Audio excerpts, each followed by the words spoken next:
Misyon ni Philippine Amateur Baseball Association Secretary General Mike Asuncion. A swing and a hit.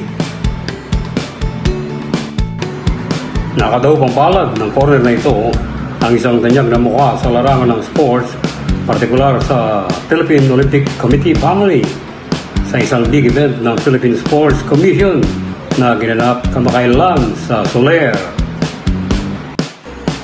Si Michael Benedict Asuncion napantog sa larangan ng Collegiate Baseball Management, partikular sa University of the Philippines Maroon Batters sa UAAP, ay abala sa kanyang misyon na maibalik ang glorya ng baseball sa kanyang timon.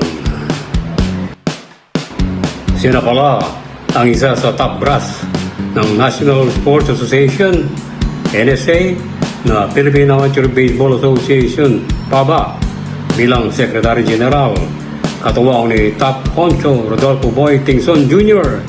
ng pamosong Philippine Top Baseball.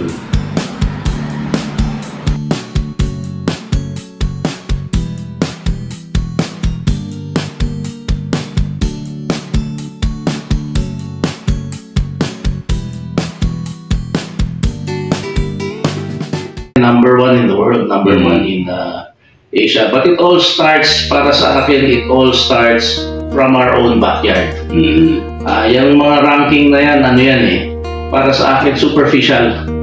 Darating yan, basta trinabaho natin ng tama. Ito mo, marami ng mga nangyayari ngayon na dati imposible. Oo, alam mo, nakita ko itong mga huling panonood ko ng UAAP, yung mga labanan sa UAAP, dikitan. Hindi mo masasabing manalo to kay ganito. Pag ulit, hindi. Every game is, kahit sino pwedeng manalo. So nakikita natin, tumataas ang competition level sa edad na yan. Katulad yung game, oo, diba? Galing. Galing ng inyo. Hindi mo masasabing powerhouse talaga, pero ngayon yung saludo kami yan, pati dito kay Coach Omar. Oo, saludo kami dyan. Yung Lasal din, ang lakas. Alam mo, babata ng player nila, pero nakita ko, tama yung tama yung winning mindset. So, ang lakas din nila. UST, di ba?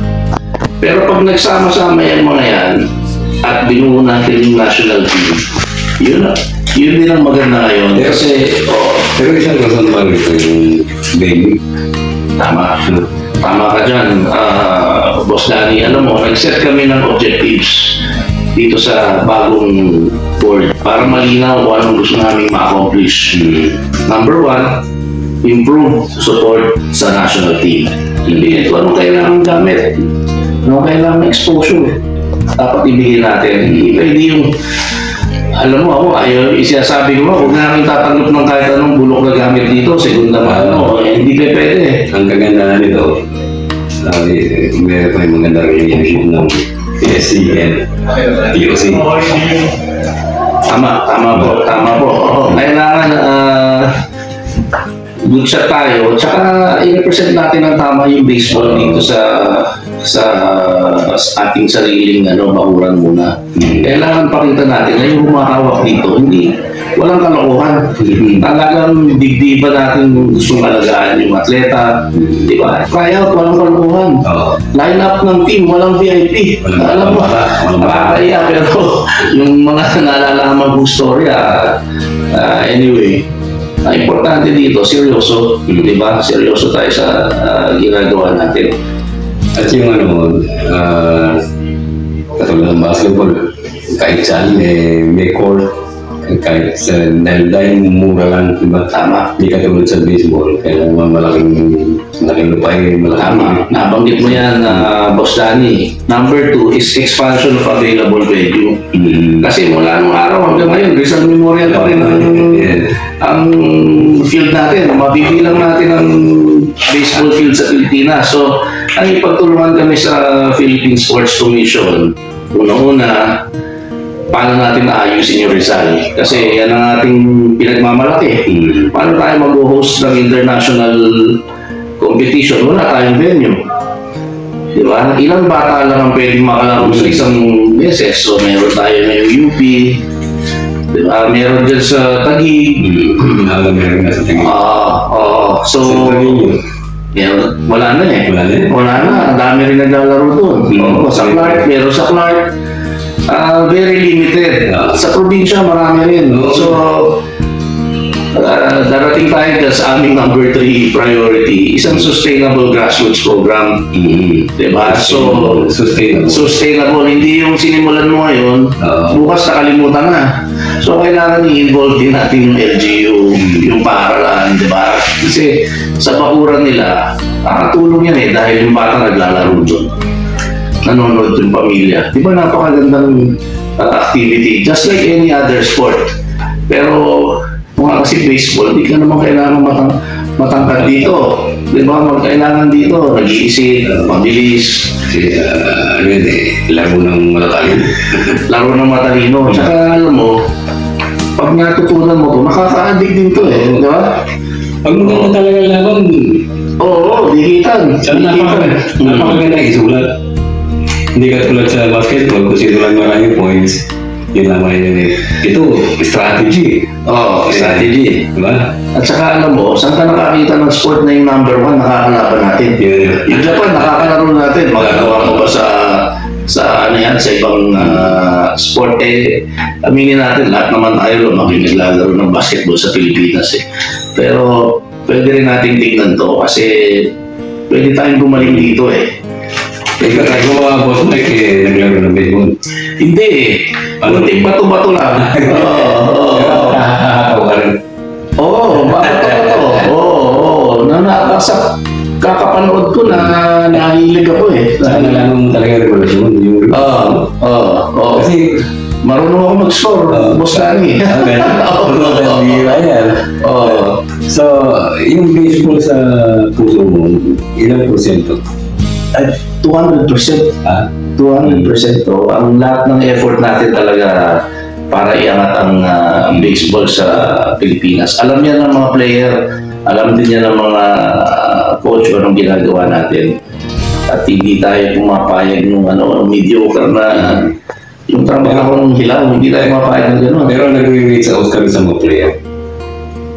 Kasi may mga parang anak ang mga trato mo dyan eh. Kasi alam mo, simula nung inalagaan ako mga 12 under na team.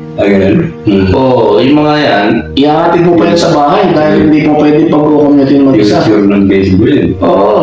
Biyahe kami, sinasama ko mga yan. Biyahe kami ng Japan, biyahe kami ng US, yung mga yung college na. At natutuwa naman ako dahil sa baseball, nakakuha sila ng mga scholarship. Mapapayag naman yung mga magulang, nakakuha sila. Nagtitiwala sa atin yung magulang. Hanggang ngayon, kaibigan ko pa rin yung mga magulang. Dadalang ka ng suman, dadalang ka bigla ng kung ano-ano. So, kung January ba yan? January 28 kami nagpalit. January, so may 10 months ka na, ano? This will be our galing ka sa 10 months na. Galing sa international competition. Galing kami sa yung men's natin dito sa China, sa Bingtan China Asian Championship. Okay naman naging nun. Alam mo, para sa akin maganda. Hindi natin nadala yung best team natin eh. Kasi alam mo, may restrictions tayo dahil sa politika, hindi nakapunta yung siguro 7 out of our first 9 players are enlisted men. So, out of respect dun sa policy, ginawa namin, in-expose namin yung mas batang players. So, okay rin. At saka hindi lang naman sa score, hindi lang naman sa panalo, talo. Yung conduct ng ating team sa pagpunta ron ay napakaganda. Napakaganda ng pakikitungo. Kasi lahat sila may briefing bago tayo aalis. Ang ganda ng tindig. Hindi nagmumukhang kawawa yung Philippine team. Para sa akin, yung may dalawang teams na may respeto na yung mga kalaban. Para sa akin, yung mga powerhouse na pag nakakarap kayo, may respeto na sila sa inyo. Diba? Yung Japan, naka-score tayo eh.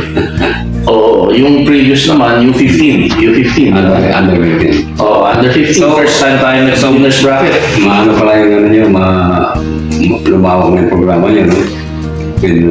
All in tayo dito, Boss Danny. Hindi pwedeng trabaho nila dito.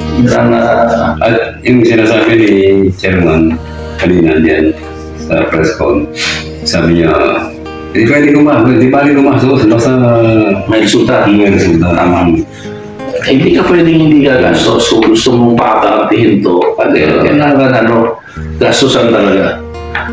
So, sa tulong ng Philippine Sports at ng mga LGU, ng private sector at ng ibang government agencies na nagtutulungan. Kasi alam mo itong sports tourism din to, Boss Danny. Oo. Diba? Nakakatulong sa sa bayan to. Pag nag-hosting ka. Nag-host ka. Yung mga dahil ng mga... sabi nga ni... Lalo na team sport. Team sport. Hindi lang naman yung player ang pumupunta, pati nanonood. Maraming akay ito. Maraming atak yun ngayon. Kasi alam mo, Boss Danny, sabi nga ni Chairman Pato Gregorio, saka nakakita ng dahilan na pupunta yung dayuhan ng 2 linggo sa bansa mo. Samantalang kung namamasyal sila, ilang araw lang sila. Pagka nanonood ng sports event, minsan 1 linggo, 2 linggo silang nandito.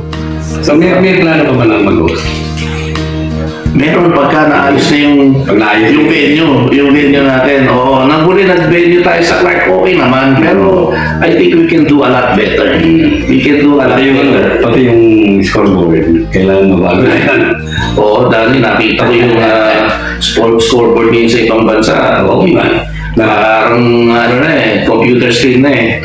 Year 2002, nasa Busan Asian Games ako eh.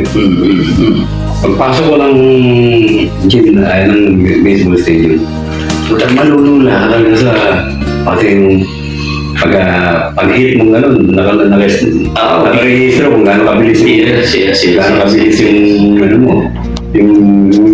Naka-register ko nga. Sabi ko, kailan kaya mangyayari sa Pilipinas ito? Kaya natin yan. Kailangan lang natin pagtulong-tulungan. Kailangan lang trabahuhin. Kailangan dumating ang isang boss na hindi naman tulong-tulong po. Hindi kaya mag-isa to. Hindi pag-umat sa baseball. Hindi yung PP. Na dating baseball player. So, ngayon, pwede mong sabihin lahat sa ating mga baseball enthusiasts sa buong Pilipinas kung ano pwede mong mensahe parating sa kanila at ano ang aasahan. Sa lahat po ng mga nagmamahal sa baseball, asahan nyo, itong papa nyo is working papa, and hindi na muna ako magsasalita ng masyado at gagawin na muna namin at makikita nyo na lang yung resulta. Magkakaroon tayo ng yung social media natin na official para alam ng lahat kung ano nangyayari at lahat imbitado, mag-observe, manood. At yung mga kanya-kanyang lugar sa probinsya, darating po kami dyan, may plano po kami ng 2026. Next program. Sige. So, well said, kay Sekjen. Let's play ball. Let's play ball. Okay.